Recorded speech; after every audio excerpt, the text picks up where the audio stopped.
우리 계속해서 누가복음 15장을 우리가 같이 묵상하고 있습니다. 오늘은 여러 해 아버지를 섬겼다라고 하는 이 주제의 말씀을 가지고 시작을 하는데요. 우리 지난주 설교의 마지막 부분에서 이 부분을 우리가 상기하는 것이 오늘 설교를 말씀을 연결하는데 우리가 도움이 될 것 같습니다. 우리 이렇게 마감을 했습니다. 행복한 삶을 위해서 돈만 있으면 내 삶은 불행하지 않아. 내가 불행한 것은 돈이 없어서 그래. 내가 사회적으로 좋은 위치와 힘의 자리에 있지 않잖아. 내가 성공하지 못했기 때문에 그래. 이것을 대다수의 예수 안 믿는 사람들은 이게 절대적입니다. 여기에서 어긋나는 사람은 제가 거의 본 적이 없습니다. 적지 않은 삶이지만 내가 불행하고 내가 행복하지 못한 이유를 돈과 권력이라고 하는 사회적인 포지션을 내가 차지하지 못했기 때문에 그래. 이런 자신의 삶의 처지와 환경을 벗어나서 또 다른 곳에 더 높은 곳으로 행복과 만족의 원인을 두고 살아가는 사람들을 저는 거의 본 적이 없습니다. 입만 열면 대부분 이것에 포커스를 맞추죠. 그러나 우리는 그걸 충분히 이해할 수 있습니다. 왜냐하면 우리 또한 그러니까.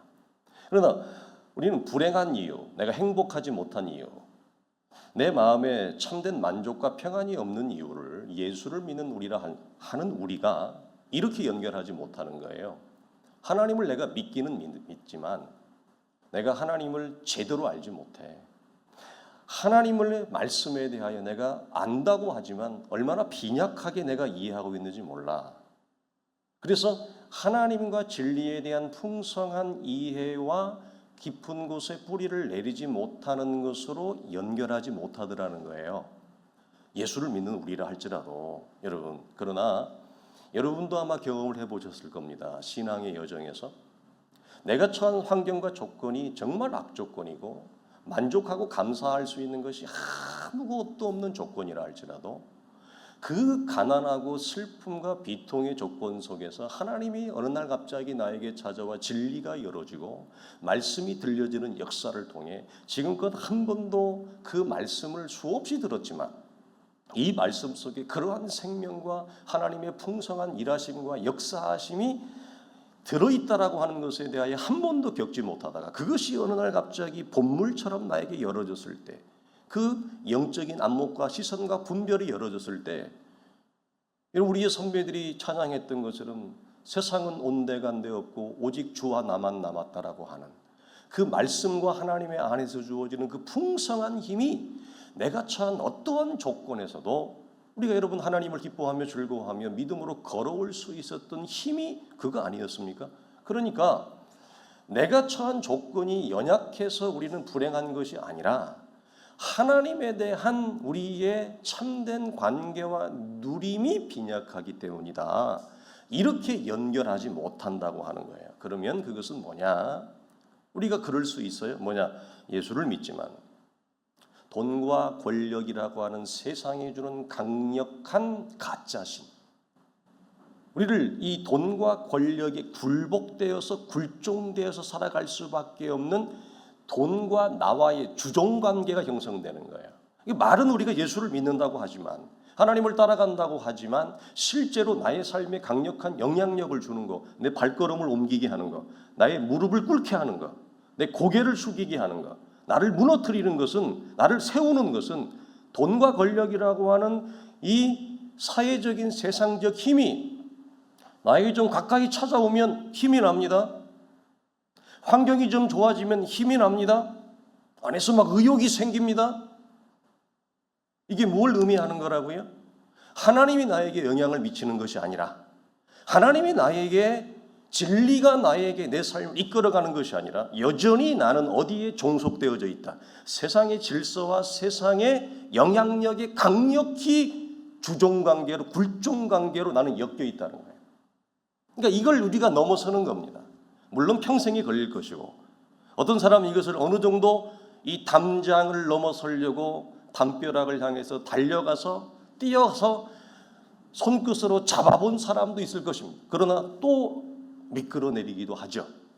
자, 돈과 권력이라고 하는 하나님을 대신하는 세상의 힘이 나에게 영향력을 발휘하고 있다면 근데 이것이 하나님의 사람으로서 이것이 얼마나 위험한가, 우리의 영적인 이 걸음을 얼마나 분열시키는가조차도 영적으로 감각하거나 감지하지 못하고 여전히 하나님은 나를 더 많은 축복과 복을 주지 않아서 내가 이 상태야 라고 여기며 신앙생활을 하면, 여러분 이건 거의 제가 예언할 수 있어요. 그분은 천국 갈 때까지 하나님 앞에 원망과 불평의 삶과 감사의 삶은 여러분 끊어지지 않습니다. 감사는 여러분 나올 수 없습니다. 뭐 환경이 좋아져야 감사가 나오죠. 조건이 좋아져야 감사가 나오죠. 그러니까 늘 뭐가 나와요? 입만 열면 불평과 원망과 분노와 짜증과 어두운 표정으로 예수를 믿어갈 수밖에 없어요. 이건 거의 예언할 수 있어요. 그러니까 이 부분을 반드시 믿음의 걸음에서 성경적으로 정리하고 내가 개인적으로 정돈하고 이 부분에 대한 분명한 성경적 사실로 내가 넘어서지 아니하면 이건 방법이 없어요. 맨날 꼬꾸라지는 거예요. 이 패턴을 반복한다. 자, 오늘 본문으로 돌아오면 이 사실은 마다들이 분노하는 이유와 여러분 매우 밀접한 관계가 있기 때문에 이 말씀을 드렸습니다. 여러분 왜 큰형은 그래도 본문에서는 친동생이잖아요. 둘밖에 없잖아요. 잃어버린 동생을 다시 찾은 감격이 없을까요? 여러분 좀 이상하지 않습니까? 왜 이런 그림을 그렸을까요? 본문 어디에도 잃어버린 동생이 죽었다라고 표현하는 동생이 돌아왔다는 사실에 대해 기뻐하는 표현은 단 한마디 반마디도 없습니다. 기억자도 없습니다. 대신 뭐만 있죠? 아버지 왜 이렇게 해요?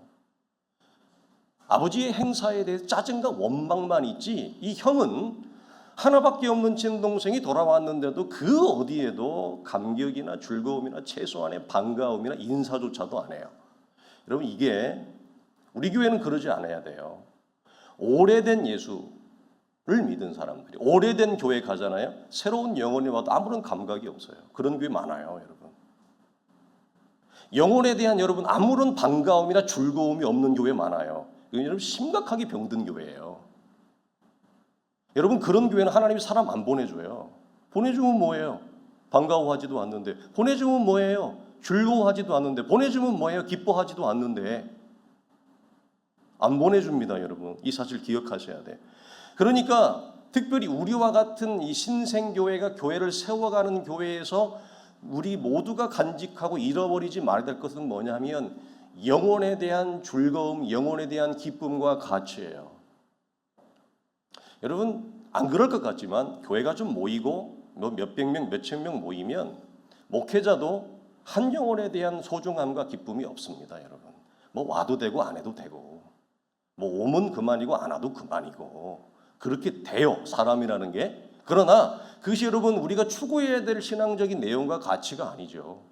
우리는 한 영혼 한 영혼에 대한 소중함과 가치를 여러분 우리가 잃어버리면 바로 우리에게 보이는 건 뭐냐? 우리의 현장과 현실이에요. 쓰죠. 쓴물이란 말이에요. 마라의 쓴물처럼 여러분 써요, 인생은. 네. 로맨틱하지 않습니다.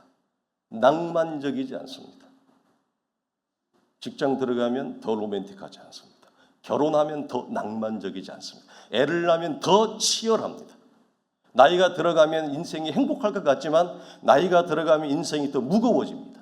하나님과의 생명적 관계와 끈이 우리 속에 연결되지 않으면 인생은 살아도 여러분 허무하고 아무런 젊을 때와 같은 감각과 기쁨과 재미도 없습니다. 그러므로 하나님께 대한 소망과 즐거움을 두는 것 외에는 인생의 참다운 만족과 행복의 비결의 원천이 없어요. 그런데도 불구하고 우리는 영혼에 대한 감격과 기쁨과 즐거움도 없습니다. 그런데 삶에 대한 분노와 원망만이 가득한 채 이 땅을 살아가게 되어진다 이거예요. 여러분 도대체 이 형은 왜 그럴까요? 자, 우선은 자신이 받을 유산의 몫이 현저히 줄어든 탓입니다. 자, 이미 30%를 가지고 갔습니다. 우리 지난 몇 주 전에 나누어 이 아버지 재산이 100억이에요. 내가 볼 때는 100억도 넘어요. 한 1000억 된다고 봐야 돼요. 그러니까 300억을 가지고 가서 막내가 쓴 거 왜? 장남은 2배를 주니까 3분의 2는 장남의 몫이에요. 300억 가지고 가서 신나게 쓴 거예요. 그러니까 다시 돌아오면 이 맏아들의 큰형의 입장에서는 재산이 얼마 남았어요? 이제 600억밖에 안 남았잖아요. 한 700억 남은 거죠. 근데 남은 700억에서 다시 3분의 2는 자기의 몫이지만 나머지 3분의 1은 또 이 허랑방탕한 놈한테 줘야 되는 거예요. 그러면 원래 자기가 받을 유산에 여러분 30% 40%밖에 못 받는 거예요. 여러분 화가 날 만하죠. 그렇지 않습니까? 내가 원래 600억을 받아야 되는데 이놈의 자식이 허랑방탕에 있어서 내가 받을 유산이 여러분 600억이 아니라 반토막이라 가지고 300억 400억만 받는다고 해보세요. 여러분 같으면 여러분 좋아하겠습니까? 때려 죽이려고 할 거죠. 아마 그러지 않겠어요? 자, 우리는 이 차원을 이해를 해야 돼요. 그러나 오늘 본문 29절을 보면 이렇게 얘기합니다. 내가 여러의 아버지를 섬겨 명을 어김이 없다는 말씀에서 이 아들의 직접적인 속내를 알 수 있습니다. 무슨 말입니까? 이 아들은 아버지가 이 허랑방탕한 녀석을 위해서 아버지의 재산을 행사하는 것에 대하여 근본적으로 불만족한 겁니다. 무슨 말이냐?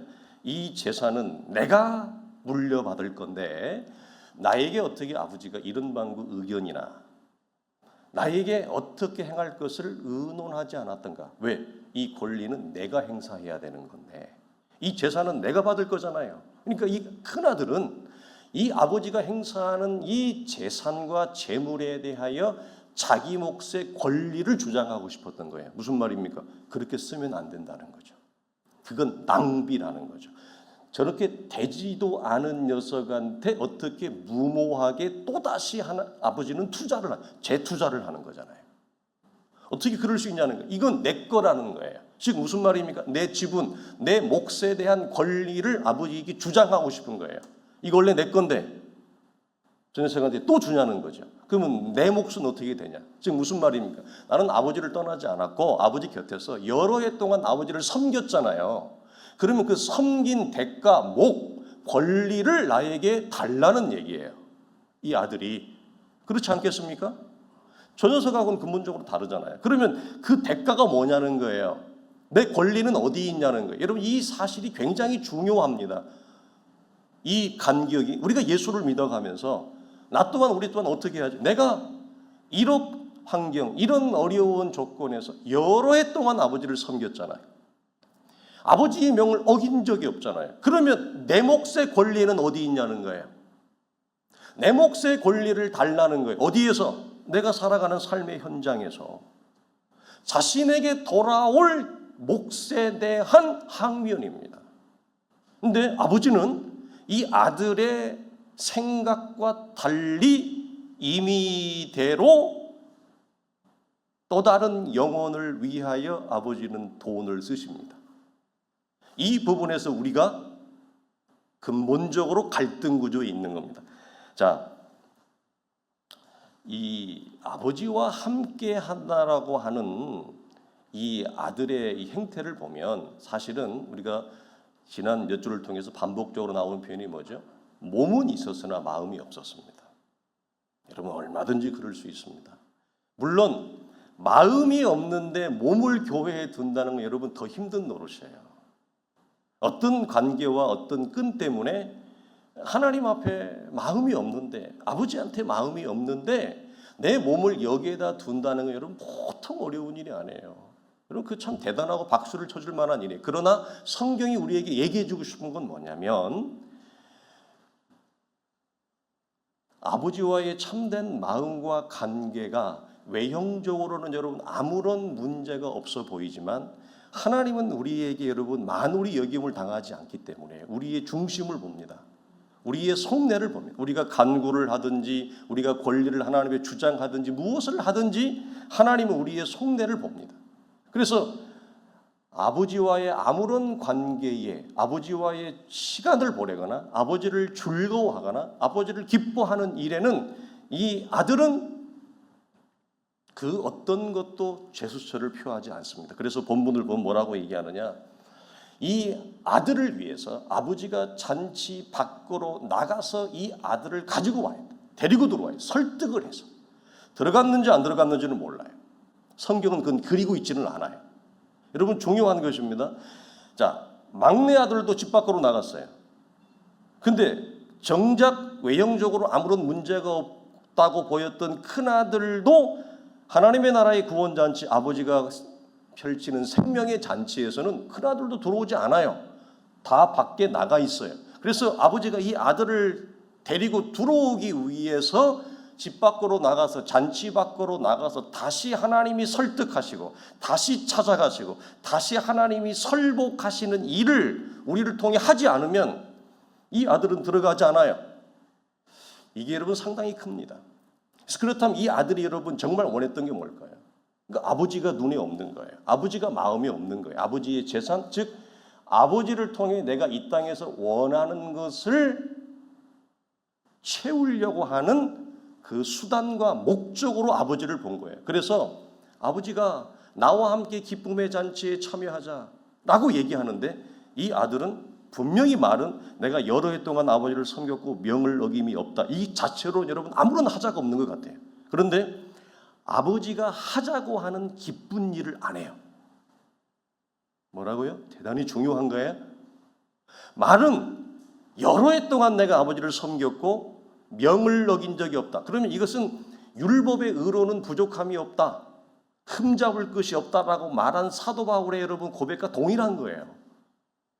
언제 내가 불순종을 했습니까? 이 말 아닙니까? 다 지켰다는 거예요. 그런데 정작 중요한 건 뭐냐?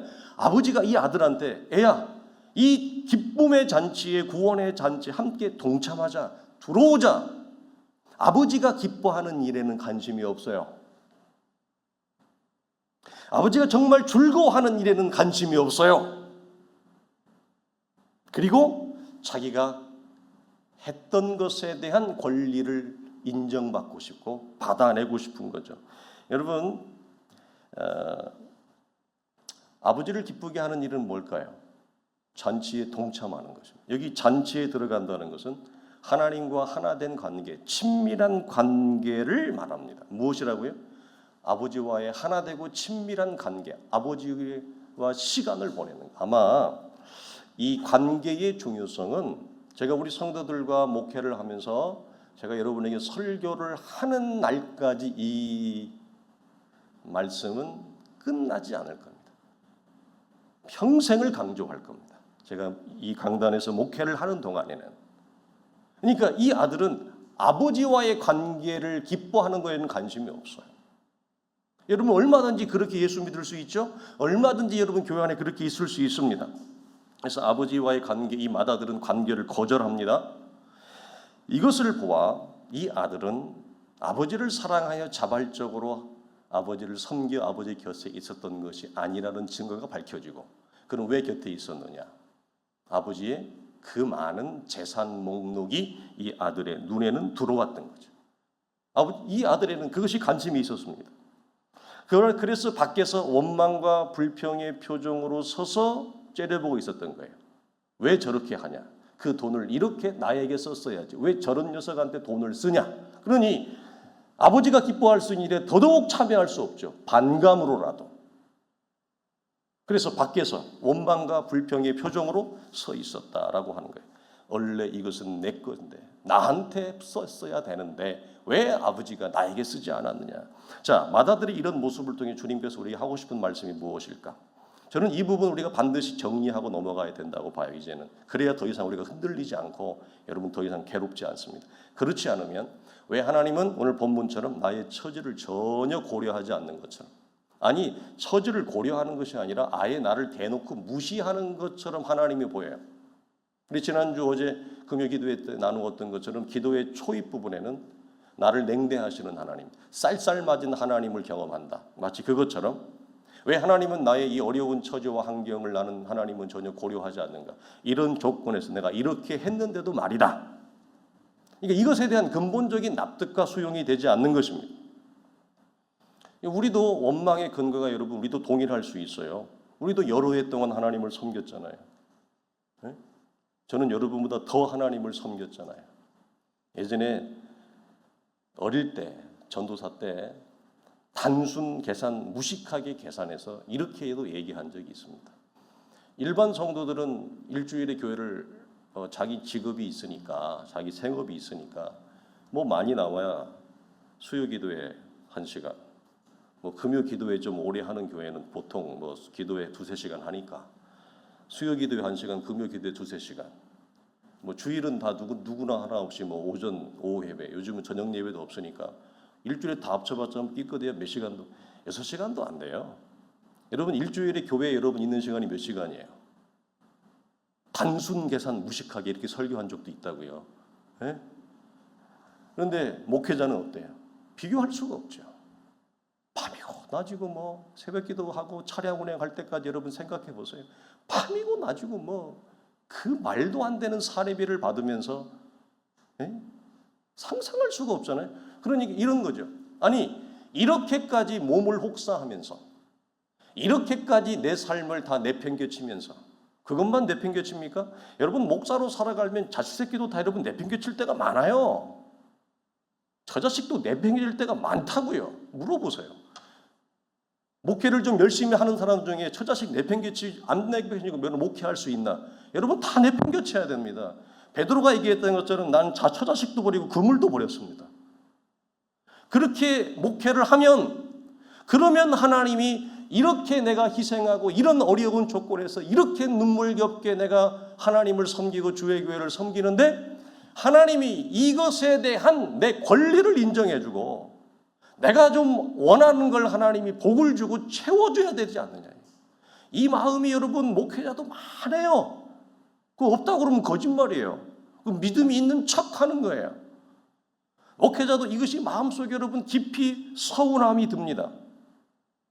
그래서 갈등하고 혼란스러워요. 그런데 이 부분이 그 갈등과 혼란 속에서 정리되지 아니하면 누구라도 이 마다들처럼 하나님을 향한 원망과 분노의 근거가 뭐죠? 내가 하나님을 위해서 어떻게 했는데 얼마나 오랜 세월을 하나님을 섬겼는데 하나님은 나한테 겨우 한다는 게 이런 식으로 대답한다.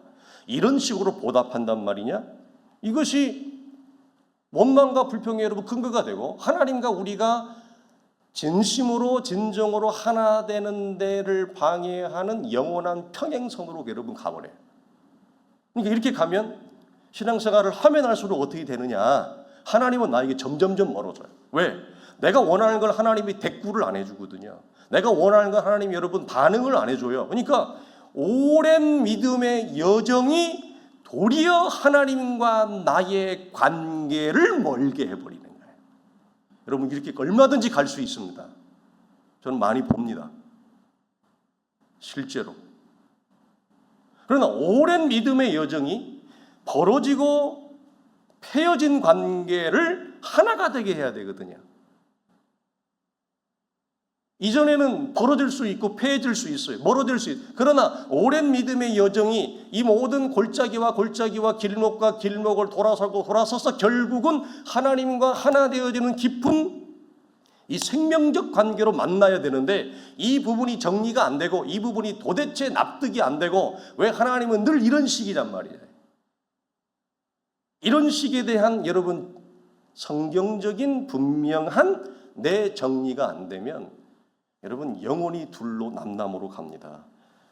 그렇다면 우리는 보장할 수가 없는 거예요. 지금은 마음에는 없지만 몸을 여기에 두지만 그때는 마음도 몸도 다 떠나버립니다. 정말로 화석화된 죽은 신앙이 될 여러분 그 가치도 위험성도 여러분 높습니다. 만약 이렇게 말씀을 드립니다. 당신이 한 신앙적인 행위로 인해서 하나님은 나에게 반드시 돈과 권력이라고 하는 성공과 행복을 나한테 주어야 된다. 이런 권리를 여러분이 혹시 주장하고 있습니까? 아니, 그건 당연한 거죠. 당연한 거죠. 아니, 하나님은 반드시 나에게 그렇게 행할 의무가 있습니다. 이렇게 여러분 믿고 있다면 이 평행선은 여러분 좁혀지지 않습니다.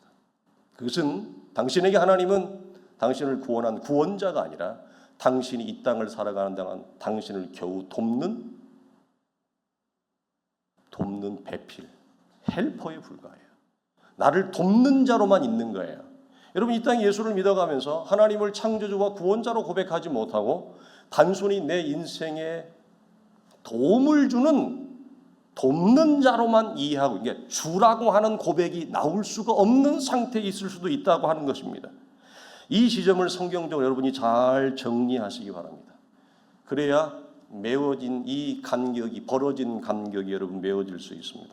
하나님과의 참된 관계 안으로 들어가지는 않으면서 똑같아요. 받아들이시는 메시지가. 아버지와의 참된 관계로는 들어가지 않잖아요. 아버지가 좋아하는 일, 기뻐하는 일을 안 하잖아요. 거절하잖아요. 그러면서 뭘 요구해요? 내가 얼마나 아버지를 섬겼는데, 얼마나 힘든 중에서도 이렇게 내가 했는데 어떻게 아버지는 나에게 이렇게 행할 수 있습니까? 이런 복잡한 상태를 가지고 하나님을 여러분 섬길 수 있어요. 그러니까 정작 중요한 건 뭐냐? 하나님과의 참된 관계 안으로 여러분이 들어가셔야 돼요. 우리가 겪는 모든 일, 내가 만나는 모든 사건, 모든 사람, 내가 살아가는 매일매일한 일상의 일을 통해서 정말 하나님과의 관계 안으로 들어가는 통로로 삼으셔야 돼요. 제가 여러분에게 많이 말씀을 드리는 것은 공동체적으로 전달되어지는 메시지는 우리에게 참으로 중요합니다. 전체적인 교회의 방향과 길이 되어지기 때문에. 그러나 여러분의 삶을 돌아켜 보십시오. 여러분이 언제 하나님과의 생명적 관계가 열어집니까? 정작 여러분 그 생명적 통로와 그 영혼의 창이 열어지는 것은 내가 겪는 매일이라고 하는 일상에서 내가 만나는 모든 사건. 그런데 내 영혼을 열게 하는 사건은 내가 기뻐하고 내가 원했던 사건이 아니라 내가 전혀 원하지 않는 악한 사건을 만났을 때 내 영혼이 열어지고, 내가 전혀 내가 어떻게 삶을 살면서 이런 인생을 만나나, 참 인생은 알 수는 없다고 그러지만 내가 어떻게 이런 인간을 만나나, 네? 그런 사람을 통해서 영혼의 창이 열어져요. 그리고 하나님과의 관계 안으로 들어가는 통로가 돼요. 세상에 어떻게 이런 사람이 있어? 어떻게 이런 사람이 있어? 참 사람이 너무 좋아. 나 이런 사람 처음 만났어. 그런 사람을 통해 하나님과의 생명의 관계 열어지지 않습니다. 야, 참 어젯밤에 대죽금도 안 꾸었는데 어떻게 나에게 이런 행운이, 럭키가 올 수 있어? 야, 도대체 이런 복이 나한테 어떻게 주어진 거야? 에? 여러분, 그런 사건을 통해서 하나님과의 그 묵상의 시선과 묵상의 창과 생명의 관계가 열어지면 좋겠지만 안 열어집니다. 전혀 원하지 않은 악한 사건, 전혀 원하지 않은 악한 사람을 통해서 도무지 그 사건이 나에게 열어진다.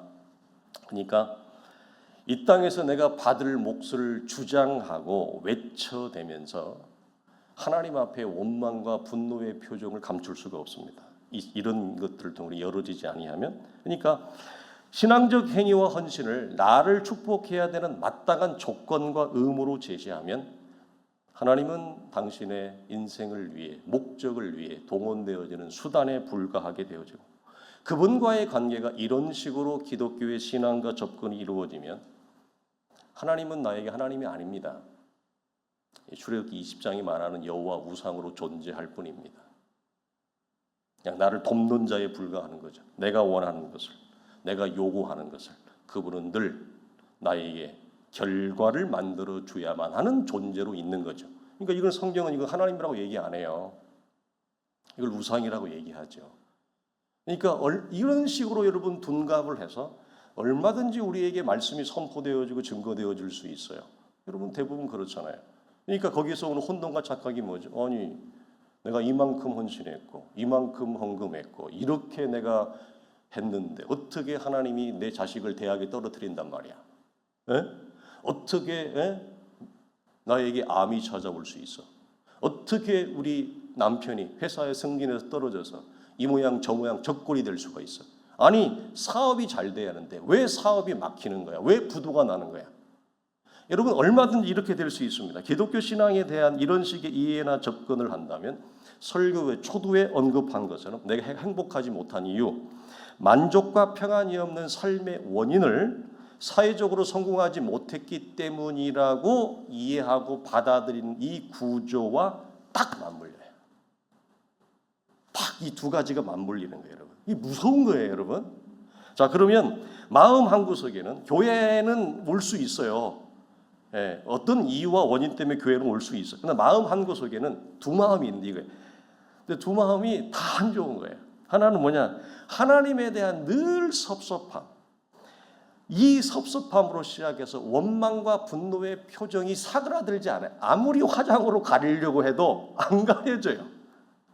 아무리 좋은 옷을 입고 좋은 샵에 가서 머리를 아무리 이렇게 해도 하나님에 대한 섭섭함으로 시작해서 원망과 분노의 표정은 근본적으로 사라지지 않습니다. 또 다른 한 마음이 이거예요. 내가 성공하지 못했기 때문에 그래. 내가 불행한 이유는 사회적으로 좋은 위치와 돈을 벌지 못해서 그랬다라고 하는 이 굴복된 돈과 성공에 굴복된 얼굴의 표정, 이 어떤 표정이 여러분 이미지가 그려지죠? 그 두 얼굴의 표정을 다 가지고 있습니다. 여기에서 더 나가면 뭐냐? 이렇게 생각합니다. 내가 성공하지 못한 것은 하나님이 나에게 복을 주지 않아서 그래. 그때 하나님이 나에게 그 기회를, 그 복을 하나님이 주었다면 내가 적어도 이런 식의 인생은 살아가지 않았을 텐데 하나님이 나에게 복을 주지 않고 축복의 기회를 주지 않아서 내가 지금 이 모양 이 꼴로 살아가게 된다는 거예요. 이 두 가지가 딱 맞물리는 거예요. 여러분 무서운 것입니다. 여러분 이 사람의 영혼 속에 찬송의 영이, 감사의 영이 여러분 나올까요? 기도할 수 있을까요? 불평과 원망으로 가득 찬 찬양을 해도 죽은 찬양을 하고 안 할 수는 없으니까 금붕어처럼 입만 뻥긋뻥긋하죠. 여러분 찬양은 입에서 나오는 것이 아니라 우리의 속에서 나오는 겁니다. 그 속이 뭡니까? 그리스도 예수의 속사람으로서 나오는 찬양이 나오는 거예요. 그리스도 예수 안에 새롭게 된 이 새 사람이 없으면 찬양은 안 나와요. 기도로 우리의 겉사람이 하는 것이 아니라 속사람이 하는 것입니다. 기도가 안 나와요. 나올 수가 없어요, 여러분. 환경과 조건을 보십시오. 감사하고 찬양할 조건이 뭐가 있는가? 없죠. 그러니 늘 시선이 어디에 이 얽매여서 굴복되어서 굴종되어서 질질 끌려가는 거예요. 환경과 조건이라고 하는 세상이 보이는 돈과 권력과 성공이라고 하는 그래야만 인생이 행복하다. 잘 되는 잘 사는 인생이다라고 하는 이 굴복의 사슬에 이끌려서 믿음의 여정을 걸어가는 겁니다. 그러니까 이것이 성경적인 바른 안내와 내 온몸으로 겪는 용광로와 같은 이 녹아짐과 죽어짐과 깨어짐을 통해서 이것이 우리 속에 정리되지 않으면 여전히 오해된 하나님, 잘못된 기대, 오해된 기대 속에서 내 인생과 믿음을 낭비하게 되는 겁니다. 여전히 헛된 소망을 가지고 하나님 앞에 걸어가게 되어지는 것입니다. 여러분 이것이 하나님이 일하는 방식이에요. 우리를 하나님의 사람으로 세워가고 만드는 하나님의 역사예요. 그래서 왜 기도는 상황을 바꾸는가, 나를 바꾸는가? 기도는 하나님을 바꾸는 것이 아니라 나를 바꾼다. 내가 온전히 그리스도 예수 안에서 변화되어지고 새로워질 때 삶이라고 하는 환경과 조건은 늘 나를 위협합니다. 우리에게는 여러분 언제나 불만족입니다. 여러분 지금보다 월급 한 2천만 원 받으면 좋겠죠? 좋은 차 여러분 한 달도 못 갑니다. 좋은 집 한 달도 못 갑니다. 좋은 포지션 한 달도 못 갑니다. 인생은 어떤 조건에서도 여러분 만족하지 못합니다. 그러면 우리가 하는 신앙적 삶은 무엇입니까, 목사님? 여러분 이거 기억하시죠? 우리는 복을 받아내기 위한 조건으로 우리가 헌신하거나 순종하거나 섬기는 거 아닙니다. 그건 뭐냐? 이것은 하나님을 알게 된 자의 생명을 얻은 자의 결과입니다. 복을 내가 원하는 것을 하나님에게 받아내기 위한 조건이 아닙니다. 그러니까 지치죠. 왜 안 주나? 하나님을 알게 된 자의 삶의 의무이자 영적인 책무입니다. 쉽게 말하면 자연스러운 우리의 삶이어야 된다는 거예요. 이것은 하나님을 향한 거래의 조건이 아니라 하나님과 생명을 받은 자의 자연스러운 삶의 그냥 여러분 표출입니다. 향기입니다. 내 존재의 표현입니다. 이건 그럴 때 이것은 하나님과의 바른 관계 속으로, 우리를 더 깊은 관계 속으로 이끌어내는 놀라운 하나님의 선물이 되어지는 거고, 그럴수록 나는 내게 오늘도 나를 위협하고 옥죄는 수없이 많은 불만족스러운 삶의 환경과 처지와 관계 위에 서게 되어지는 거지. 안 그러면 이걸 조건과 거래의 조건과 원인으로 삼고 있으면 계속해서 내 삶은 여러분 불만족과 나를 위협하는 삶의 처지와 환경은 여러분 더 거세진다니까요. 더 거세져요. 여러분 이게 악화에 더 악화가 오는 거고 선에 선이 더 오는 거예요. 양쪽의 삶이 딱 분열돼요. 그래서 있는 자는 받는 자는 더 되게 되고 없는 자는 있는 것까지 뺏기는 이 현상이, 이 극도의 양극단의 현상이 우리 안에 믿음의 두 갈래가 확 열어지는, 갈라져 버리는 거예요.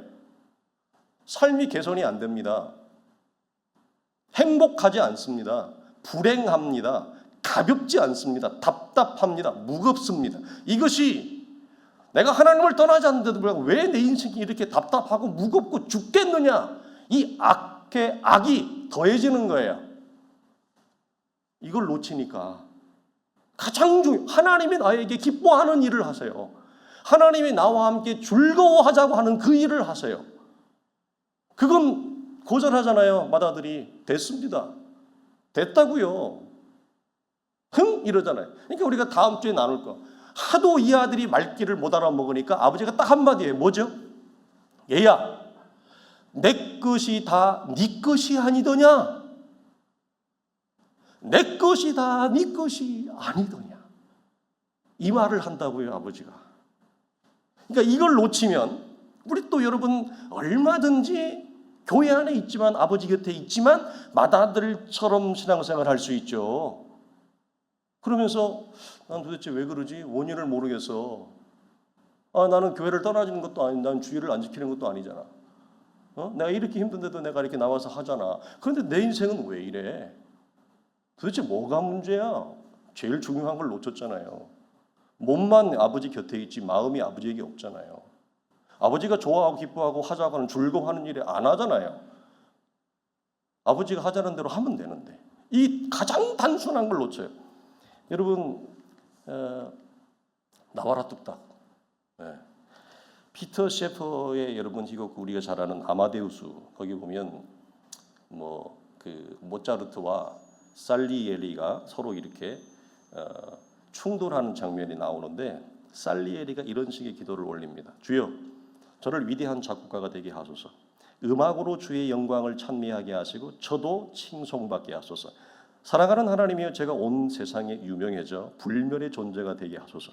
제가 죽은 후에도 제 작품이 사랑받고 제 이름이 영원히 회자되게 하소서. 그 대가로 저는 주께 제 순결과 가장 깊은 겸손과 삶 전체를 드리겠나이다. 또한 사람들을 최대한 돕겠나이다. 여러분 이 기도가 굉장히 여러분 어떻게 느껴집니까? 아름다운 기도죠? 좋은 기도죠? 무슨 말이죠? 살리에리는 조건을 제시하는 것입니다. 자, 우리 식으로 이거 가장 간단하게 이런 겁니다.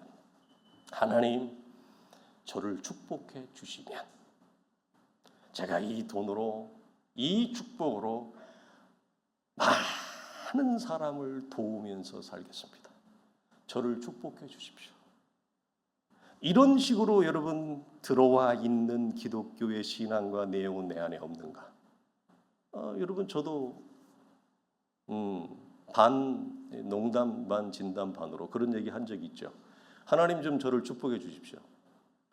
이쯤 훈련됐으면 하나님 좀 복을 주셔도 되지 않습니까? 이렇게 살아왔으면 하나님 좀 길을 열어주면 안 됩니까? 그러면 제가, 여러분 하나님 저 그렇게 욕심이 아주 없다고는 말을 못하겠고, 살아있는 인생이니까 욕심이 전혀 없다고는 말을 못하겠고요. 그래도 저 욕심 별로 없잖아요. 이런 조건에서도 제가 구제하면서 살잖아요. 저보다 더 어려운 목회, 저는 친구들, 동기들 목회를 하지만 저보다 어려운 교회를 가면 여러분 저는 빈손으로 안 갑니다. 봉투를 다 가지고 갑니다. 우리 아내가 압니다. 저는 저보다, 우리 교회보다 어려운 교회 헌신 예배를 가잖아요. 헌신 예배 강사비를 안 받습니다. 받아도 저기다 놓고 나옵니다. 헌금통에 집어넣고 나옵니다. 자, 이쯤 되면 그래도 좀 욕심 덜한 거 아니에요? 그리고 우리 장로님들이나 성도들도 알지만 우리 교회 형편 그렇게 넉넉한 거 아니지만 여러분 우리 교회 외부 강사 올 때 여러분 제가 책정하는 강사비를 보십시오. 여러분 이건 우리 교회 수준에서 책정할 수 있는 금액이 아니에요. 상당한 중견교회 적어도 한 500명 이상 되어지는 교회에 가야 책정되는 금액을 저는 책정해 주잖아요. 자, 그렇게 그런 마음을 가지고 있잖아요. 그러면 욕심 좀 덜한 거 아니에요? 그러면 하나님이 좀 이런 목사한테 이런 내 인생에 우리 교회에 하나님이 좀 축복을 그냥 하늘문이 그냥 열어 쏟아지게 좀 줘야지. 그거에 대한 근본적인 서운함이 저도 오랫동안 있었어요. 그래서 제가 이 설교를 여러분에게 함께 할 수 있는 거예요. 거기로부터 이제는 거리를 두고 자유하게 되어서 가벼워졌기 때문에. 그리고 오늘 장로님 멋진 기도하셨던 거예요. 복음과 함께 고난받는 걸 기뻐하며 즐거워할 수 있게 해서 하나님으로 즐거워하며 기뻐할 수 있는 그 무엇을 봐도 참다운 만족과 행복을 줄 수 있는 대상이 이 땅에서는 여러분 모두 다 불완전하다라고 하는 사실. 오직 완전하신 하나님만에게 우리 시선이 고정되어져 있습니다. 그러니 환경과 조건이 좋아지든 나빠지든 그건 관계없고 하나님으로 인해서 오늘 내게 주어진 그 삶을 걸어가는 거. 여러분 그럴 때 혹 누가 합니까? 하나님이 여러분의 인생을 더 크게 주의 교회를 더 크게 쓰실지. 여러분 이것이 우리의 중심입니다. 우리는 어떤 상황 어떤 조건에서도 이 믿음의 시선 기쁨의 시선을 놓지 않기를 원합니다. 우리 마지막으로 이사야 25장에 이사야가 이런 말을 하는데 이것이 우리의 신앙의 고백이 되어지기를 원합니다. 다 같이 고백합니다. 이 산에서 모든 민족의 얼굴을 가린 가리개와 열방 위에 덮인 덮개를 제하시며 사망을 영원히 면하실 것이라. 주 여호와께서 모든 얼굴에서 눈물을 씻기시며 자기 백성의 수치를 온 천하에서 제하시리라.